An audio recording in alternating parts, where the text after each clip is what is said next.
signatures of selection on a longer time scale in a very localized area. And as next generation sequencing has become cheap and available, it's becoming easier and easier to visit populations across a species' entire range, or a single population, and sample dozens or hundreds of genomes from a single location. So in this particular study, we asked two questions. First, we asked whether most selection operating in a single population is local, that is, operating uniquely in our focal population, or range-wide, operating in common across populations across the range. Second, we asked whether local and range-wide selection are targeting similar biological processes. We addressed these questions using Capsella grandiflora as our study species. Capsella is a brassicaceous weed that's native to the Mediterranean. The species that we worked on is a self-incompatible diploid. It has a genome size of about 220 megabases and an effective population size of 600,000. Like I mentioned, it's native to the Mediterranean and specifically is restricted to the Western Balkan Peninsula here. So it's tractable to visit its entire range, sample broadly across the range, and compare signatures of selection in a single population to range-wide signatures of selection. A previous study demonstrated that there's moderate population structure at the range-wide scale in this species. FSTs were on the order of about 0.14. So past lab members visited the range of Capsella grandiflora in western Greece and collected seeds from 12 populations distributed across the entire range. Today I'm going to be talking about data from 182 individuals collected from a focal population here, colored in red, as well as a single individual each from 11 additional populations distributed across the entire range that are black in this figure. All of these genomes were sequenced on the Illumina platform and aligned to the Capsella rubella reference genome. So mean nucleotide diversity in our focal population was about 1.8%, which is comparable to other outcropping plants, in line with what we would expect of a species of this life history. We also found that Tajima's D was negative genome-wide, which is consistent either with a model of population expansion or genome-wide positive or purifying selection. So here I'm showing you scaffold or chromosome number on the x-axis and Tajima's D values at fourfold degenerate or neutral sites on the y-axis. Something I'd like to draw your attention to in this figure is that there's a substantial amount of missing data in the centromeric regions on all scaffolds, which I've highlighted in gray, which we think is likely due to the mismapping of repetitive regions. And so we've excluded all of the centromeric regions in our subsequent analysis of selection. Okay, so I'm going to begin by talking about our first question, asking whether selection that's operating in our single focal population is unique to that focal population or acting range-wide. In order to answer this question, we both needed to measure genomic signatures of selection in our focal population, as well as genomic signatures of selection across the range, and come up with ways to compare the two. So to measure positive selection in the focal population, we performed composite likelihood ratio tests with the hypothesis that the allele frequency spectrum in a given genomic window was altered by a selective sweep. These tests work by focusing on the allele frequency spectrum, which is the distribution of allele frequencies, and take advantage of the fact that selection alters this spectrum in a characteristic way. Specifically, positive selection or selective sweeps enrich for alleles segregating at low frequencies and high frequencies and are characterized by a deficit of alleles segregating at intermediate frequencies.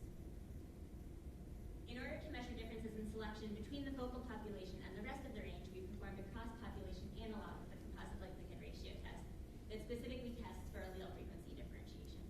So I'd like to point out that this may be slightly different than you're typically used to thinking about spatial variation in selection. What we're testing for in this particular test are differences in selection between our focal population and the rest of the range globally as a whole, not pairwise differences between our focal population and all other populations that we sample. Because we are interested in comparing signatures of selection from these two tests, we only included sites in these analyses that were genotyped in both the focal population and the rest of the range. Okay, so in total we found 181 outlier windows, or sites that we inferred were under significant positive selection in our focal population, which I'm showing you as red dots that are above this gray dotted line in this figure. And we found an additional 71 SNPs that were under differential selection in the focal population and the rest of the range. In both of these analyses, all of the outlier windows that showed up were distributed across all chromosomes. And so for the subsequent analyses that I'm going to be talking about, we compared which outliers showed up in both different tests as a way to make inferences about where and how selection was operating. So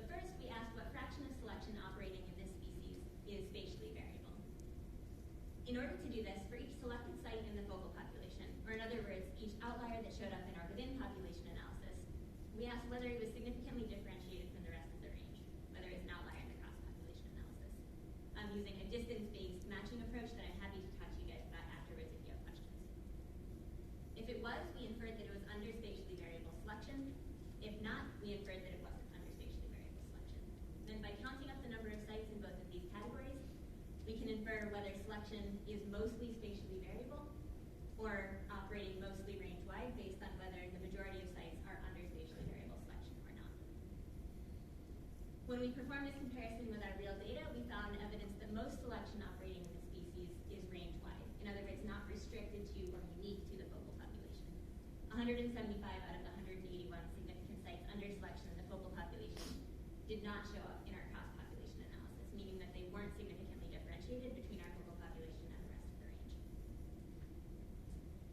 We then asked whether the focal population is responsible for driving spatially variable selection at the sites that were significantly differentiated between the focal population and the rest of the range. And in order to do this, we performed the reciprocal of the comparison that I just described. So for each site that was differentiated from the rest of the range, we asked whether it was also under selection in the focal population. If it was, we inferred that the focal population was at least partially responsible for driving spatially variable selection at that locus.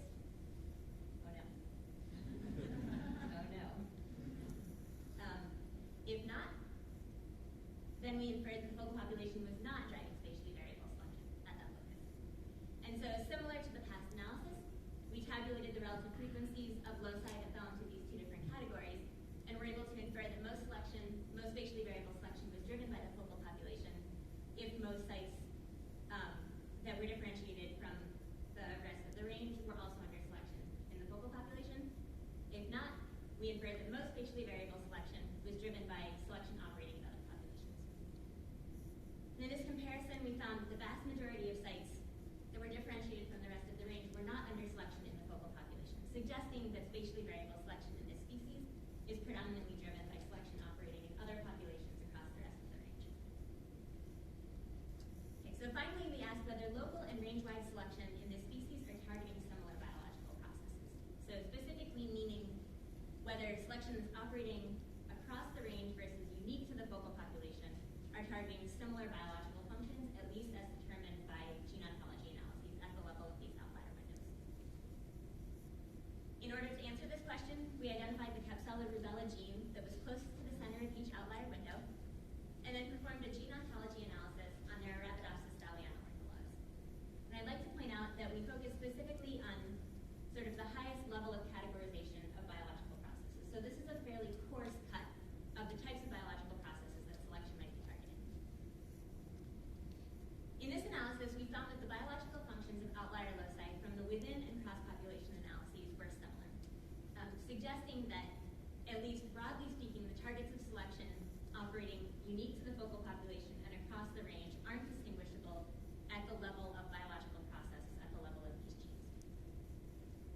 We also found that neither of these analyses were significantly enriched for any biological processes relative to the null expectation based on all Arabidopsis thaliana orthologs with Capsella genes.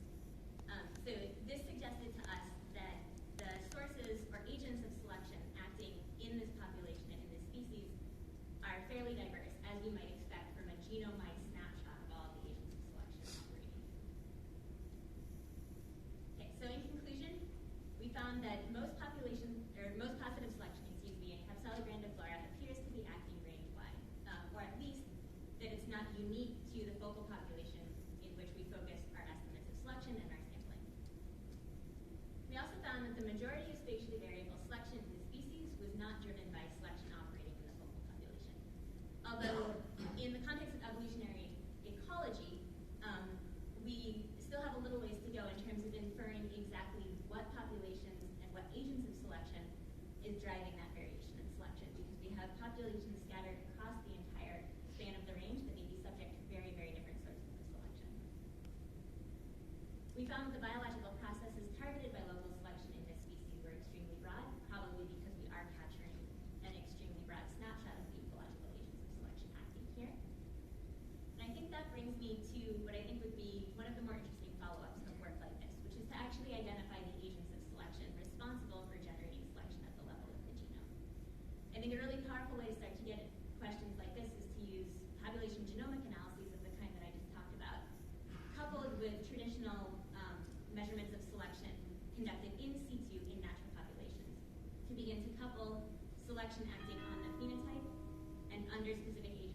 selection to the regions of the genome targeted by that selection. So with that, I'd like to thank everybody that contributed to